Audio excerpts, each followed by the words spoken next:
Yo, what is up guys? Welcome to the first episode of the tutorial series on how to create your all-in-one Discord bot. In this episode, we're going to be going through what you need to download to get your project started, and then step by step, get your bot to go online and give it a custom status. I'm going to be leaving the links for everything we download and use in this video down in the description, so you don't have to worry about anything or look around for anything. So the first thing you need to download is Node.JS. It's very important because without it, the bot won't be running.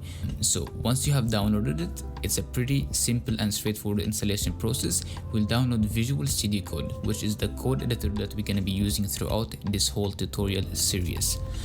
So the first thing that you're going to be doing is creating a new folder. This folder will contain all of the files that the bot need to function, and now you add that folder to your Visual Studio Code workspace. After doing so, you open up a new terminal, and within that terminal you type npm init-y and then you press enter. After you have done so, you will see a package.json file. Now to download the Discord module, you type npm install discord.js, and that will install all the files that the bot needs to function properly. So now that we have done that, we create two additional files. The first one is going to be called index.js, which is the main code for the bot, and the second one is going to be called config.json, which is going to contain information like the prefix and the token.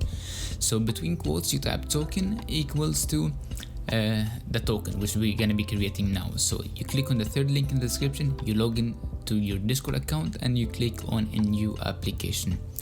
Then you choose whatever name you want, and then you hit create. After doing so, you go to the left panel and you press on bot and add the bot. Yes, do it. And now you scroll down a little bit. Here you will see the information about your bot, and you enable the two privilege gateway intents, because we're going to be using them in future episodes. Here you can change the picture, but here is the important part with the user token. Never show this token to anybody. I'm going to be regenerating a new token after each episode, so I'm going to be staying safe. Now you copy that token and you place it within the quotes that you just made inside the config.json file, and you Ctrl S to save. Now we're going to be defining Discord. So const discord equals to require between quotes discord.js, and then we're defining the client. So const client equals to new discord.client, which will define our bot client. Now that we have done this, we have to import the config.json file. So we do so by typing const config equals to require between quotes ./config.json, and that will tell the bot that the config file is directly outside of our index.js file. Now with our first event, it's gonna be client.once equals to between parentheses ready, and then we'll put an arrow function in like you see on the screen. And now to put the client activity, we type client.user.set activity between parentheses quotes, and here you type whatever you want and to be. I'm gonna type Leaks code, and then we set the type of it to whatever you want it to be. I'm gonna be setting it as watching.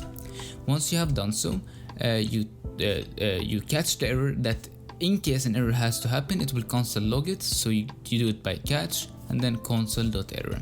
Now you go down one more line, and then you type the console.ready. The console.log event. So console.log, and then within the quotes, we'll type whatever we want the bot to print in the console. So the bot is now online.